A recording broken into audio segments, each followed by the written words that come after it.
எங்களுக்கு எங்க ஓட்டெல்லாம் தேவைப்பட்டுச்சு. எங்களை பணி நிரந்தரம் பண்ணுவோன்னு வாக்கு கொடுத்தாங்க. இன்று பள்ளிக்கூடங்களிலும் மருத்துவமனைகளிலும் துப்புரவு பணியிலும் இருக்க வேண்டியவர்கள் தெருவில் இறங்கி போராடும் அவலம் தொடர்கிறது. இந்த நிலை மாறிட வாக்களியுங்கள் தாமரை சின்னத்திற்கு. விஜய் வந்து மக்களோட கூட்டணிங்கிறதுக்கு இது ஒண்ணுமே பொருள். ஓகேங்களா? இன்னைக்கு வந்து தாவேகா வந்து மக்களோட மட்டும்தான் கூட்டணி. ஓகேங்களா? இன்னைக்கு வந்து அவர் வந்து ஆதரவு திரட்டுற மாதிரி வந்து பாத்தீங்கன்னா இன்னைக்கு 2 கோரிக்கை வச்சிருக்காரு. ஓகேங்களா? அதை விசில் சின்னத்தை வந்து கோலமா போடுங்க, அது நீங்க கொடுக்குற ஆதரவா வெளிப்படும் அப்படின்னு இருக்காரு. ஸோ நாளையில இருந்து நம்ம பார்க்கலாம், மக்கள்கிட்ட நிறைய விழிப்புணர்வு வரும். வந்து இந்த விசில்ல வந்து அவங்க கோலமா வந்து பெண்கள் போட ஆரம்பிச்சாங்கன்னு வச்சுக்கோங்களேன், நாளைக்கு இது வந்து ஒரு பெரிய மாற்றமா இருக்கும். ஸோ இந்த எலெக்ஷனுக்கு அப்புறம் வந்து பார்த்தீங்கன்னா அவர் மாசம் தொகுதிகளுக்கு வரேன் இருக்காரு. அதை திருச்சி கிழக்கோட வாக்காளராக வந்து நான் அதை ரொம்ப வரவேற்கிறேன். எம்ஜிஆர் ஓட ஆசையை வந்து விஜய் வந்து நிறைவேற்றுவாரு அப்படி. ஏன்னா எம்ஜிஆருக்கு வந்து பாத்தீங்கன்னா திருச்சியை தான் கேபிட்டல் ஆக்கணும்னு ஆசை. நோ கரப்ஷன் சொன்னாரு பாத்தீங்கன்னா. எனக்கு வந்து ₹1 காசு இங்க இருந்து எடுக்கணும்னு அவசியம் கிடையாது, எனக்கு தேவையும் கிடையாது. மக்கள் காசுல ₹1 கூட நான் எடுக்க மாட்டேன் அப்படின்னு சொல்லி அவர் சொன்னாரு பாத்தீங்களா. அந்த மாதிரி வந்து பாத்தீங்கன்னா இங்க இருக்கிற நான் கேட்கிறேன், திமுக சொல்ல முடியுமா? அதிமுக சொல்ல முடியுமா? இந்த 2 கட்சியுமே வந்து நான் மக்கள் காசுல இருந்து ₹1 எடுக்கல அப்படின்னு நம்ம சொல்ல முடியுமா? ஏன்னா எல்லாத்து மேலேயும் கரப்ஷன். திருட்டு பயலே சொல்லுங்க. இவன் இந்த திருடன் நல்ல திருடனா, அந்த திருடன் நல்ல திருடன், எல்லா திருடனை ஒழிச்சு கட்டுங்க. நோ கரப்ஷனுக்கு போங்க. அப்பதான் உங்க பிள்ளைகள் வாழ்க்கை நல்லா இருக்குங்கிறத நெக்ஸ்ட் ஜெனரேஷனுக்காக யோசிச்சு நீங்க வந்து வாக்களிக்கணும்னு கேட்டுக்கிறேன். இப்ப சுந்தர் பிச்சைக்கு வந்து 2000 கோடி சம்பளம்ங்கிறாங்க சார். ஏன் சார் அந்த சுந்தர் பிச்சையால இங்க ஒரு கம்பெனி ஓபன் பண்ண முடியல? அந்த அளவுக்கு தானே சார் இருக்கிறோம். நீங்க வேலை வாய்ப்புன்னு சொல்லிட்டு உங்களுக்கு வந்து பிரியாணி கடை ஓபன் பண்ணி அதுல வந்து பிரான்ச் போட்டு இங்க வந்து இந்த இது வந்து பக்கோடா வீக்குன்னு சொல்லல.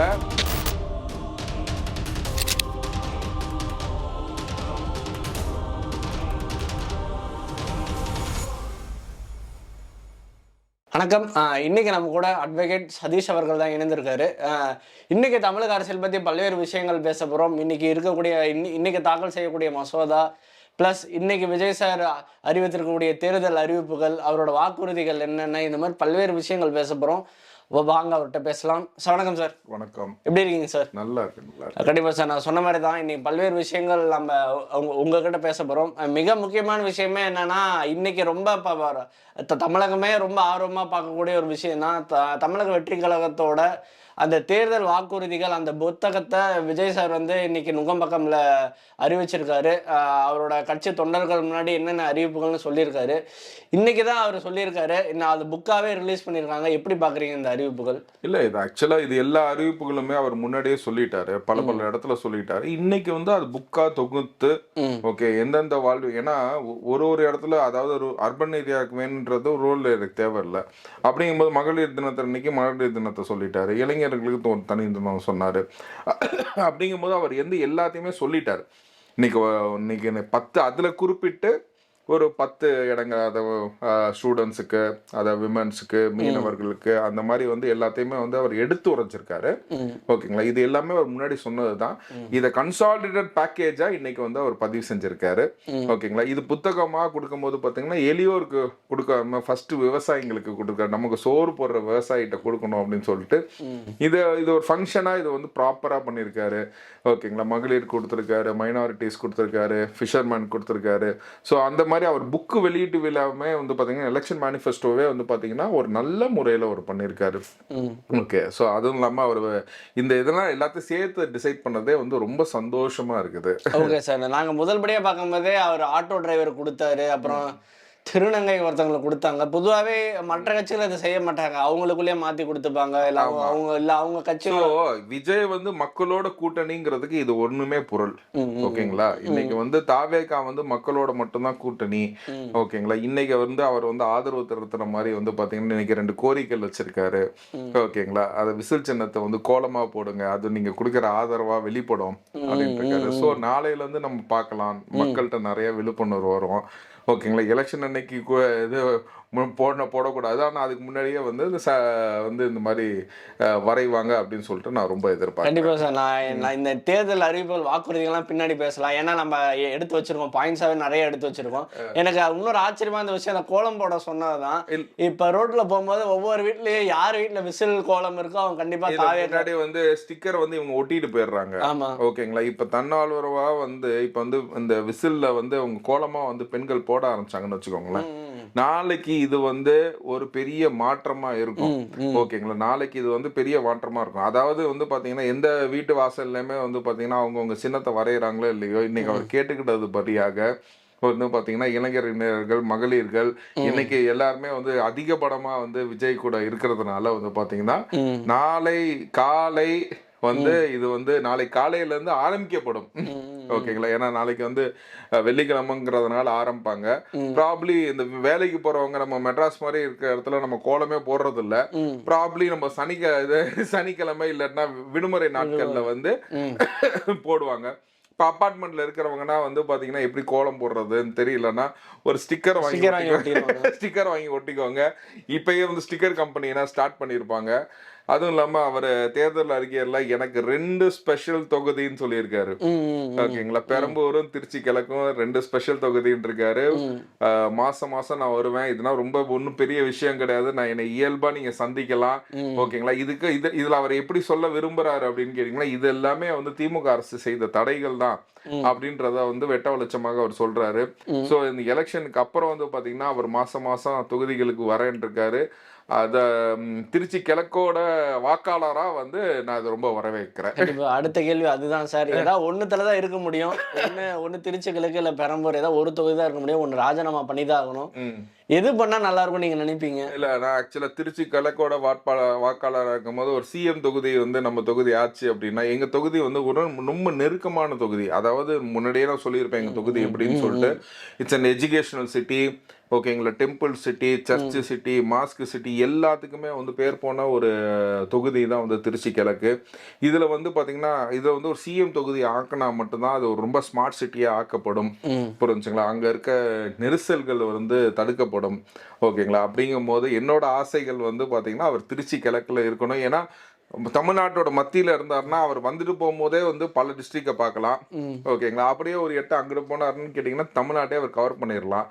அப்படிங்கும் போது எம்ஜிஆர் ஓட ஆசைய வந்து விஜய் வந்து நிறைவேற்றுவாரு. அப்படி ஏன்னா எம்ஜிஆருக்கு வந்து பாத்தீங்கன்னா திருச்சியை தான் கேபிட்டல் ஆக்கணும்னு ஆசை.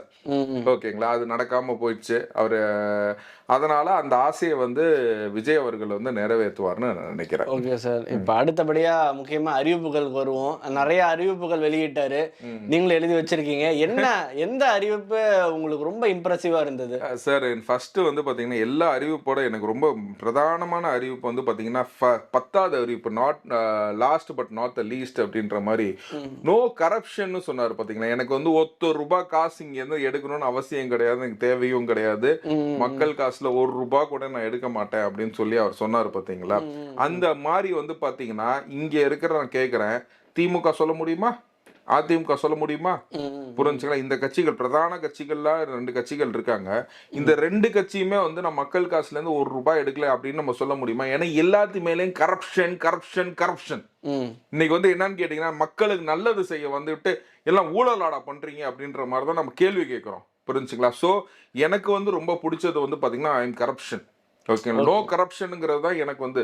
ஸோ ஹீ வில் ஃபார்ம் ஒரு நல்ல ஒரு இது ஃபார்ம் பண்ணுவார். ஃப்ரெண்ட்ஸ் அகேன்ஸ்ட் கரப்ஷன் நான் அது முன்னாடியிலேருந்து வலியுறுத்திக்கிட்டே இருக்கிறேன். புரிஞ்சுங்களா. Friends against corruption. இந்த 234 பேர் வந்து கரப்ஷன் இல்லாமல் ஆயிட்டாங்கன்னு வச்சுக்கோங்களேன். வேலைக்கு வந்து காசு கொடுக்க மாட்டாங்க, டிரான்ஸ்ஃபருக்கு காசு கொடுக்க மாட்டாங்க. இந்த மாதிரி வந்து எம்எல்ஏக்கு போய் நீங்கள் காசு கொடுக்கல அப்படின்னாவே கீழே இருக்கிறவங்க வந்து எதுக்கு லஞ்சம் வாங்கணும்? அவங்களுக்கு நல்ல சம்பளம் கிடைக்குது. அவங்க சம்பளம் வந்து நல்ல ஹெவி அண்ட் ஹெஃப்டி சேலரி. இதாவது எப்படின்னு கேட்டீங்கன்னா இந்த கரப்ஷனுங்கிறது ஒரு செயின் லிங்கா இருக்குது. இதுக்கு வந்து தலைமையவே வந்து பாத்தீங்கன்னா இந்த 234 பேர் தான். So not the least. எனக்கு செகண்ட் வந்து பாத்தீங்கன்னா அகேன்ஸ்ட் ட்ரக்ஸ், அதுவும் நான் சொல்லுவேன். அதையும் சொல்லக்கூடிய நிலைமையில இருக்கிறோம். ஏன்னா இன்னைக்கு நம்ம பிள்ளைகளை பெற்றுட்டு ரொம்ப நம்ம யோசிக்க வேண்டியதா இருக்குது. புரிஞ்சுக்கலாம். முன்னாடினா ரஜினி காலத்துல வந்து ஒரு சிகரெட் குடிச்சிட்டு போயிட்டு இருப்பாங்க, இப்படி வந்துட்டு இருப்பாங்க, வந்துட்டு போயிட்டாங்க. இப்ப என்னமோ மாத்திரை சொல்றான், போதையே கண்டுபிடிக்க முடியலங்கிறாங்க. ஓகேங்களா, ஒரு வாட்டி போட்டுட்டு 3 நாள் அப்படி 3 நாள் என்ன ஆச்சுன்னு தெரியல. ஏன்னா நம்ம கிளைண்ட்ஸ் எல்லாம் பார்க்கும்போது சொல்றாங்க, வழக்கறிஞரான கிளைண்ட்டை பார்க்கும்போது சொல்றேன், 3 நாள் என்ன ஆச்சுன்னே தெரியலங்கிறாங்க. ஒரு தவறான சில செய்கள்லாம் பண்ணிட்டு என்ன ஆச்சுன்னே தெரியல. அந்த அளவுக்கு வந்து நம்ம நாடு போயிட்டு இருக்கு. அதுல வந்து பாத்தீங்கன்னா ட்ரக்ஸுக்கு வந்து நோ ட்ரக்ஸுங்கிறதுல வந்து ஒரு முதன்மையான இது காட்டணும். ஏன்னா நம்ம வாழ்றது, நம்ம சம்பாதிக்கிறது எல்லாமே நம்ம பிள்ளைங்களுக்கு தான். புரிஞ்சுங்களா, நம்ம நெக்ஸ்ட் ஜென்ரேஷனுக்கு தான் நம்ம வந்து எல்லாம் செய்றோம். அது நம்ம பிள்ளைங்களா இருக்கலாம், நம்ம அண்ணன் பிள்ளைங்களா இருக்கலாம், இவங்களா இருக்கலாம், யாரை வேணா இருக்கலாம். ஓகேங்களா, நம்மளோட நெக்ஸ்ட் ஜென்ரேஷனுக்கு தான் நம்ம பாக்குறோம். Next generation should not lead to drugs அப்படிங்கிறதுல வந்து நான் வந்து ரொம்ப இதா இருக்கிறேன். ஸோ இந்த 2 அறிக்கைகளும் எனக்கு ரொம்ப விரும்பத்தக்க அறிக்கைகள். மற்ற ஏஐ யூனிவர்சிட்டி உமன்ஸ் எல்லாமே வந்து எல்லாமே எனக்கு ரொம்ப பிடிச்ச மாதிரி தான் இருக்கு. ஒன்னே நான் வந்து எக்ஸ்பிளைன் பண்ணிக்கிட்டே தான் இருக்கணும், அப்புறம் அறிக்கைகளை எக்ஸ்பிளைன் பண்ற இன்டர்வியூ ஆயிரும். ஓகேங்களா, ஸோ இது 2 எனக்கு ரொம்ப முதன்மையா இருக்கு. இந்த 234 மக்களே நீங்க நல்லா யோசிச்சு வாக்களிங்க. ஓகேங்களா, நீங்க 234 பேர் நல்ல தரமான ஆளுங்களை நீங்க வந்து டிசைட் பண்ணிட்டீங்க அப்படின்னா உங்க வாக்காளர் நீங்க வந்து ஓட்டு போடும் போது ஒரே ஒரு விஷயத்த மட்டும் நீங்க நல்லா பதிவு செஞ்சு நீங்க ஓட்டு போடுங்க. அவன் ஊழல்வாதி, திருட்டு பைய அப்படிங்கறத திருட்டு பயலே சொல்லுங்க. புரிஞ்சுக்கலாம், திருட்டு பையனே சொல்லுங்க. ஏன்னா இவன் இந்த திருடன் நல்ல திருடனா, அந்த திருடன் நல்ல திருடனா, எல்லா திருடனை ஒழிச்சு கட்டுங்க. நோ கரப்ஷனுக்கு போங்க. அப்பதான் உங்க பிள்ளைங்கள் வாழ்க்கை நல்லா இருக்குங்கிறத நெக்ஸ்ட் ஜெனரேஷனுக்காக யோசிச்சு நீங்க வந்து வாக்களிக்கணும்னு கேட்டுக்கிறேன். ஏன்னா இன்று மாற்றம் வந்தாதான் இங்க ட்ரக்ஸ் ஒழியும். இவங்க ட்ரக்ஸை ஒழிக்க மாட்டாங்க. இந்த ட்ரக்ஸை வச்சு வியாபாரம் பண்றாங்க. ட்ரக்ஸை விற்கிறவனுக்கு இவங்க கட்சி பதவி கொடுக்குறாங்க. ஜாஃபர் சாதிக்கு இங்க கட்சி பதவி கொடுத்தது திமுக. புரிஞ்சுங்களா, அதுக்கு சப்போர்ட் பண்ண வந்து அமீருக்கு வந்து பாத்தீங்கன்னா இன்னைக்கு வந்து முட்டு கொடுக்குறாங்க. இன்னைக்கு அதோட எம்எல்ஏக்கு வந்து பாத்தீங்கன்னா சிற்றரசுக்கு சீட்டு கொடுக்குறாங்க. ஸோ இது ட்ரக்ஸ்ன்னு சொல்லிட்டு இந்த கும்பலை வந்து ஒழிக்கணும் அப்படின்னு கேட்டீங்கன்னா மக்கள் சிந்திச்சு செயல்படுங்க. ஸோ இந்த 2 இதை மட்டும் முதன்மையாக நான் வச்சு இந்த இதில் சார் இன்னொரு வாக்குறுதி கொடுத்துருப்பாரு ஒரு 2 நாள் முன்னாடி. அதையுமே சில பேர் வந்து கிண்டலாக தான் பார்த்தாங்க, ஜேர்னலிஸ்ட் அப்படி தான் பார்த்தாங்க. என்னன்னா 5 லட்சம் பேர் சைன் போட்டால் அந்த பிரச்சனையை நான் சட்டமன்றத்தில் விவாதிப்பேன்னு சொன்னார். அது சில பேர் ரொம்ப நல்லதுன்னு சொன்னாங்க, சில பேர் கிண்டலாக சொன்னாங்க. ஏப்பா அப்போ ஒரு 3 lakhs people தான் சைன் போட்டாங்கன்னா அந்த பிரச்சனையை நீங்கள் விவாதிக்க மாட்டீங்களா? இப்படியெல்லாம் கேட்டவங்க என்கிட்டயே கேட்ட ஜேர்னலிஸ்ட்லாம் இருக்காங்க. இது எப்படி அந்த வாக்குறுதி எப்படி பார்க்குறீங்க சார்? இது வந்து இன்னைக்குமே அது கேட்டிங்கன்னா இது வந்து ரெஃபரண்டம்னு சொல்லி நம்ம இங்கிலீஷில் சொல்லுவோம் சார். இது ரெஃபரண்டம்னா என்னன்னு கேட்டிங்கன்னா இன்னைக்கு வந்து 370 வந்து அபாலிஷ் பண்ணிட்டாங்கிறாங்களே. 370 அதாவது காஷ்மீர் வந்து நம்ம நாட்டோட சேர்த்துட்டாங்க. அப்போ அந்த நாட்டு வந்து என்ன கேட்டிங்கன்னா இன்னைக்கு அந்த நாடு வந்து நீங்கள் எங்கள் கூட வந்து நாங்கள் எங்கள் இதாகவே இருங்க, யூனியன் டெரிட்டரியாக இருங்கன்னு சொல்லி 370 ஸ்பெஷல் சட்டத்தில் தான் அவங்கள வந்து நம்மளோட இணைச்சிக்கிட்டோம். அப்போ என்ன சொல்கிறாங்கன்னா நாங்கள் வந்து நீங்கள் வந்து தனி நாடாகவும் இருக்கலாம், நீங்கள் பாகிஸ்தானோட போகிற மாதிரி இருக்கலாம், நீங்கள் இந்தியாவோட போகிற மாதிரி இருக்கலாம். அந்த ரெஃபரண்டம் வந்து கண்டக்ட் பண்ணுவோம். அந்த ரெஃபரண்டமில் யார் வந்து மேக்சிமமாக ஓட்டு போடுறாங்களோ அவங்க வந்து நீங்கள் எங்களோட ஜாயின் பண்ணிக்கலாம்னு சொல்லி தான் 370 கண்டிஷன் போட்டு தான் வந்து பாத்தீங்கன்னா ஆர்டிகல் 370 சொல்லுவாங்க.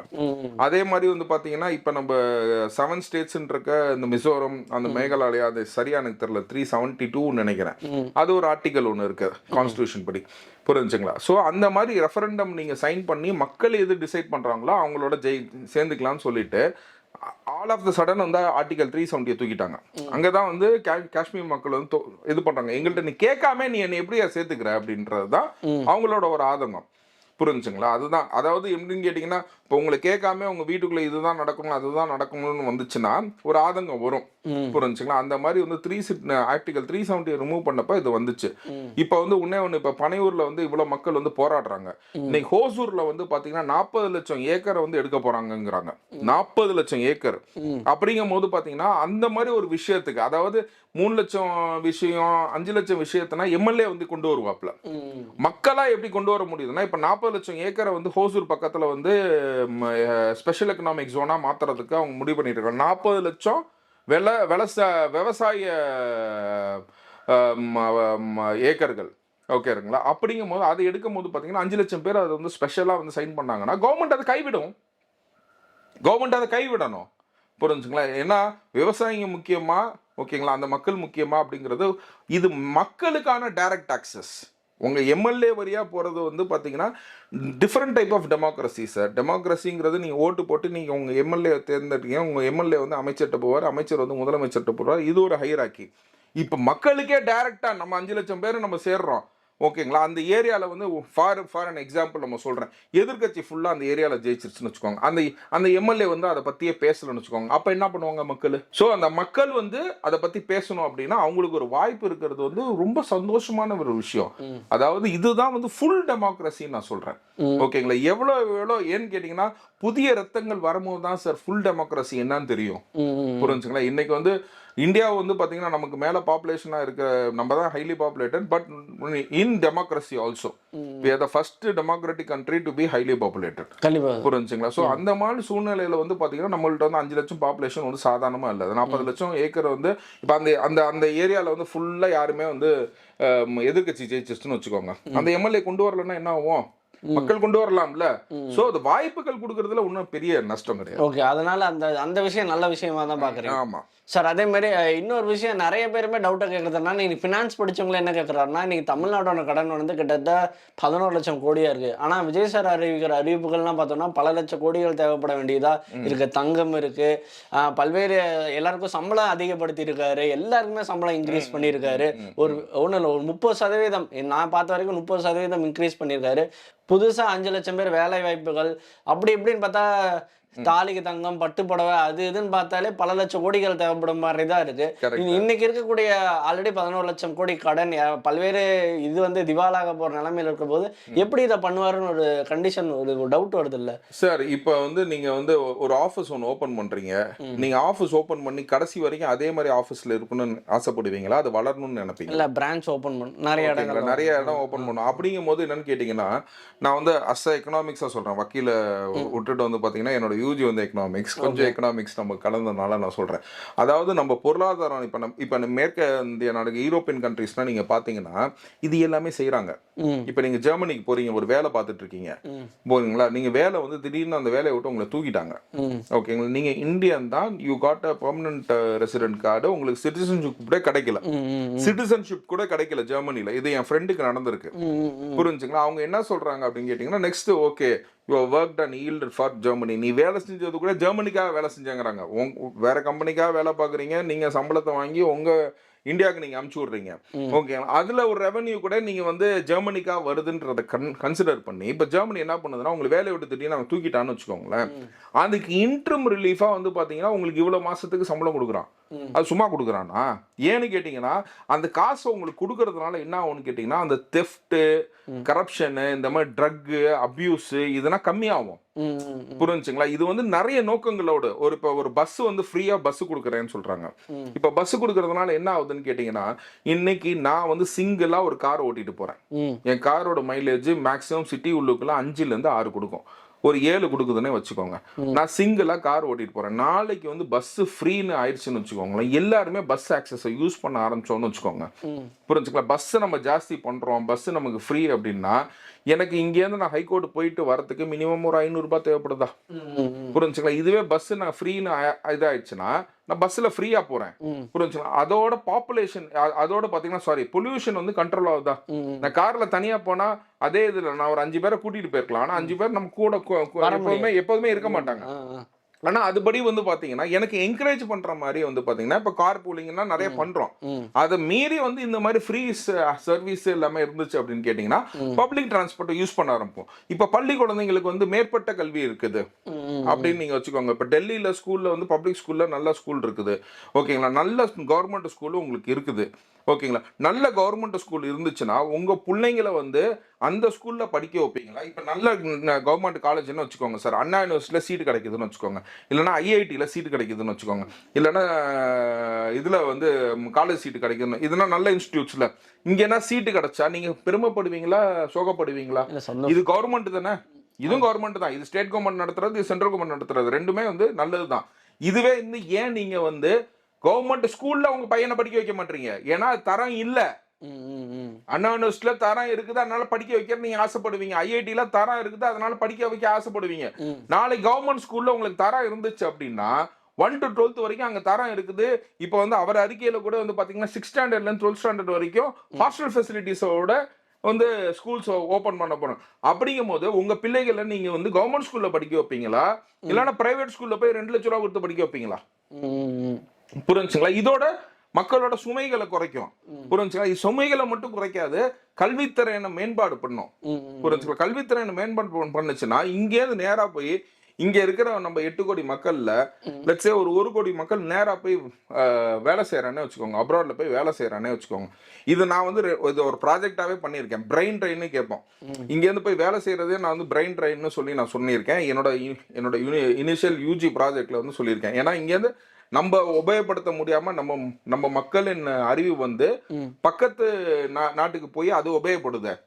இப்ப சுந்தர் பிச்சைக்கு வந்து 2000 கோடி சம்பளம்ங்கிறாங்க சார். ஏன் சார் அந்த சுந்தர் பிச்சையால இங்க ஒரு கம்பெனி ஓபன் பண்ண முடியல? அந்த அளவுக்கு தானே சார் இருக்கிறோம்.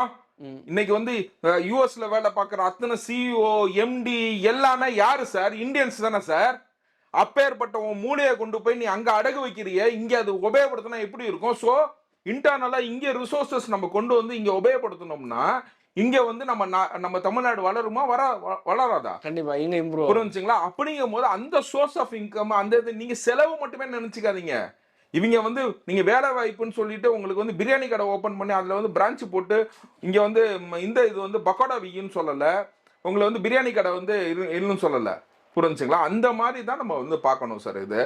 புரிஞ்சுங்களா? அப்படிங்கும் போது உங்களுக்கு எம்என்சி வேலைகள்னா உங்களுக்கு இங்க நல்லா வரும்போது எல்லாமே இருக்கும் போது உங்களுக்கு வந்து நல்ல ஒரு மாற்றங்கள் வரும். ஏன்னா பல்வேறு நான் நிறைய பேர் இன்டர்வியூ பண்றேன்றதுனால எல்லாருமே அந்த கேள்வி முன் வைக்கிறாங்க. ஆல்ரெடி எல்லா டிபார்ட்மெண்ட்டும் திவால்ல இருக்கு, கடன்ல போயிட்டு இருக்கு சார். எல்லா டிபார்ட்மெண்ட்டும் திவால்ல போடுதுன்னா இதுதான் சார் அட்மினிஸ்ட்ரேஷன். இன்னைக்கு வந்து பாத்தீங்கன்னா அட்மினிஸ்ட்ரேஷன் நம்ம கத்துக்க வேண்டிய ஒரே ஒரு ஆள் வந்து பாத்தீங்கன்னா பெரியார் தான். எப்போதுமே இதுல கூட்டுறா நான் சொல்லுவேன். அவர் 18 கோயில நிர்வாகம் பண்ணாரு. அவருக்கு சாமி பக்தி கிடையாது, ஆனா நிர்வாக திறன் வந்து அவருக்கு நல்லா இருந்ததுன்னா 18 கோயிலும் வந்து லாபத்துல போயிருந்துச்சு. அதுக்கப்புறம் பாத்தீங்கன்னா ஹெச்ஆர்என்சில இன்னைக்கு அவ்வளவு பிரச்சனைகள் இருக்கு. புரிஞ்சுங்களா? இன்னைக்கு நிர்வாணத்துல இப்ப நான் வந்து இப்ப நான் வந்து ஒரு கிறிஸ்துவன், ஓகேங்களா? ரோமன் கத்தோலிக்க திருச்சபையில வந்து அவ்வளவு நிர்வாக சீர்கேடு இருக்குதுன்னு நான் சொல்றேன். சிஎஸ்ஐல வந்து அவ்வளவு சீர்கேடு இருக்குதுன்னு அவங்க சொல்றாங்க. அந்த மாதிரி ஒரு இடத்துலயுமே வந்து இவ்வளவு சீர்கேடுகள் இருக்குதுன்னு சொல்றோம். இந்த நிர்வாக திறனை வந்து நம்ம வளர்த்துக்கணும் சார்.